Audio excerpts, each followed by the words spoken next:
एक जज अपनी पत्नी को क्यों दे रहे हैं तलाक, रोंगटे खड़े कर देने वाली सच्ची घटना। कल रात एक ऐसा वाक्य हुआ जिसमें मेरी ज़िंदगी के कई पहलुओं को छू लिया। करीब 7 बजे होंगे। शाम को मोबाइल बजा, उठाया तो उधर से रोने की आवाज़ आई। मैंने शांत करवाया और पूछा कि भाभी जी आखिर हुआ क्या है। उधर से आवाज़ आई, आप कहाँ हैं और कितने देर में आ सकते हो। मैंने कहा, आप परेशानी तो बताइए। और भाई साहब कहाँ है, माताजी किधर है, आखिर हुआ क्या है। लेकिन उधर से केवल एक रट ही, आप आ जाइए। मैंने आश्वासन दिया कि कम से कम 1 घंटा पहुंचने में लगेगा।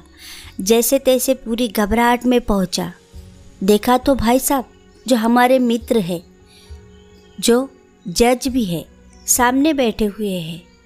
भाभी जी रोना चीखना कर रही है। 12 साल का बेटा भी परेशान है। 9 साल की बेटी भी कुछ नहीं कह पा रही है। मैंने भाई साहब से पूछा कि आखिर हुआ क्या है। भाई साहब भी कोई जवाब नहीं दे रहे थे। फिर भाभी जी ने कहा, ये देखिए तलाक के पेपर, ये कोर्ट से तैयार करके लाए हैं, मुझे तलाक देना चाहते हैं। मैंने पूछा, ये कैसे हो सकता है, इतनी अच्छी फैमिली है, 2 बच्चे हैं, सब कुछ सेटल है। प्रथम दृष्टि में मुझे ये मजाक लगा, लेकिन मैंने बच्चों से पूछा, दादी किधर है। बच्चों ने बताया, पापा ने उन्हें 3 दिन पहले नोएडा के वृद्धाश्रम में शिफ्ट कर दिया है। मैंने घर के नौकर से कहा, मुझे और भाई साहब को 2 कप चाय पिलाओ। कुछ देर में चाय आई। भाई साहब को बहुत कोशिशें की कि चाय पिलाने की, लेकिन उन्होंने नहीं पी और कुछ ही देर में वो एक मासूम बच्चों की तरह फूट फूट कर रोने लगे और बोले, मैंने 3 दिन से कुछ भी नहीं खाया है।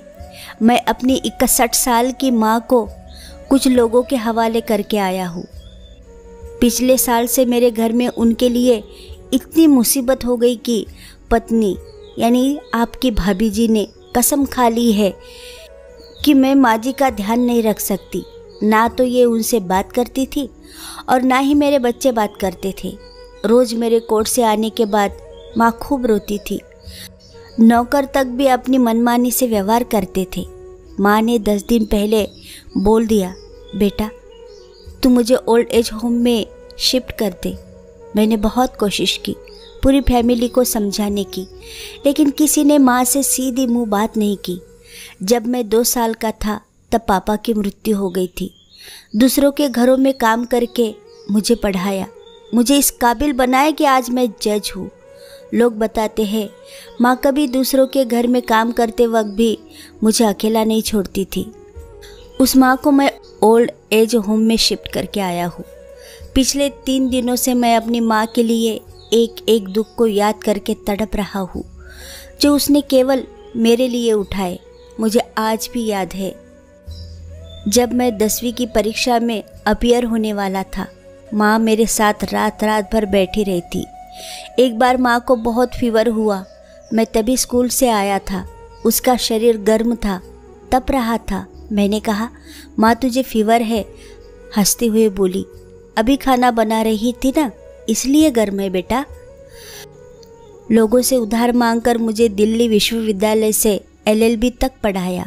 मुझे ट्यूशन तक नहीं पढ़ाने देती थी कि कहीं मेरे बेटे का टाइम पास खराब ना हो जाए।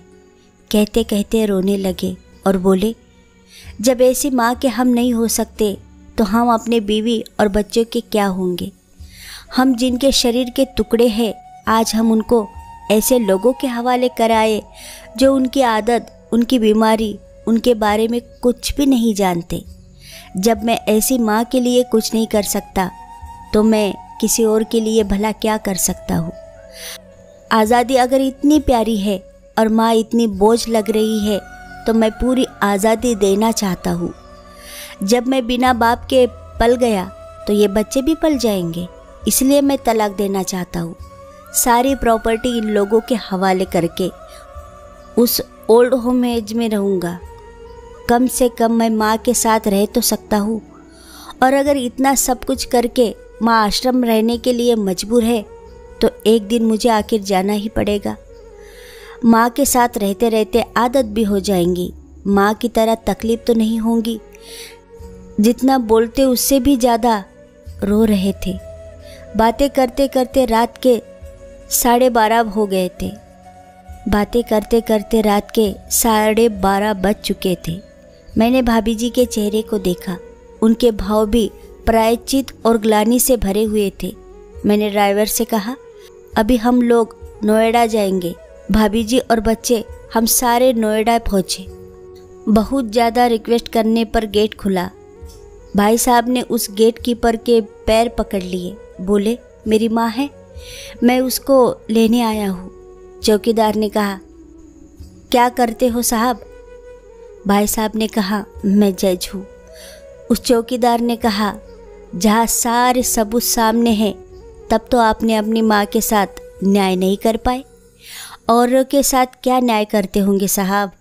इतना कहकर हम लोगों को वही रोककर वह अंदर चला गया। अंदर से एक महिला आई जो वार्डन थी। उसने बड़े कातर शब्दों में कहा, 2 बजे रात को आप लोग ले जाके कहीं मार ना दे तो मैं ईश्वर को क्या जवाब दूंगी। मैंने सिस्टर से कहा, आप विश्वास करिए, ये लोग बहुत बड़े पश्चाताप में जी रहे हैं। अंत में किसी तरह उनके कमरे में ले गई। कमरे में जो दृश्य था उसको कहने की स्थिति में मैं नहीं हूँ। केवल फोटो जिसमें पूरी फैमिली है और वो भी माँ जी के बगल में, जैसे किसी बच्चों को सुला रखा है। मुझे देखी तो उनको लगा कि बात ना खुल जाए, लेकिन जब मैंने कहा हम लोग आपको लेने आए हैं तो पूरी फैमिली एक दूसरे को पकड़कर रोने लगी। आसपास के कमरों में और भी बुजुर्ग थे। सब लोग जागकर बाहर तक ही आ गए। उनकी भी आंखें नम थी। कुछ समय के बाद चलने की तैयारी हुई। पूरे आश्रम के लोग बाहर तक आए। किसी तरह हम लोग आश्रम के लोगों को छोड़ पाए। सब लोग इस आशा से देख रहे थे कि शायद उनको भी कोई लेने आए। रास्ते भर बच्चे और भाभी जी तो शांत रहे, लेकिन भाई साहब और माता जी एक दूसरे की भावना को अपने पूरे रिश्ते पर बिठा रहे थे। घर आते आते करीब 3:45 हो गए। भाभी जी अपनी खुशी की चाबी कहाँ है ये समझ गई थी। मैं भी चल दिया, लेकिन रास्ते भर वो सारी बातें और दृश्य घूमते रहे। माँ केवल माँ है, उसको मरने से पहले ना मारो। माँ हमारी ताकत है, उसे बेसहारा ना होने दे। अगर वो कमज़ोर हो गई तो हमारी संस्कृति की रीढ़ी कमज़ोर हो जाएंगी। और बिना रीढ़ी का समाज कैसे होता है ये किसी से छुपा नहीं। अगर आपकी परिचित परिवार में भी ऐसी कोई समस्या हो तो उसको ये ज़रूर पढ़ाइए, बात को प्रभावी ढंग से समझाए। कुछ भी करे, लेकिन हमारी जननी को बेसहारा और बेघर ना होने दे। अगर माँ की आंखों से आंसू गिर गए तो ये कर्ज कई जन्मों तक रहेगा। यकीन मानना, सब होगा तुम्हारे पास, पर सुकून नहीं होगा। सुकून सिर्फ माँ के आंचल में होता है। उस आंचल को बिखरने मत देना। इस कहानी को खुद भी सुनिए और अपने बच्चों को भी ज़रूर सुनाइए, ताकि आगे चल के उनको पश्चाताप करना ना पड़े। कहानी अच्छी लगी हो तो प्लीज़ लाइक, शेयर और सब्सक्राइब ज़रूर कर देना। Thank you.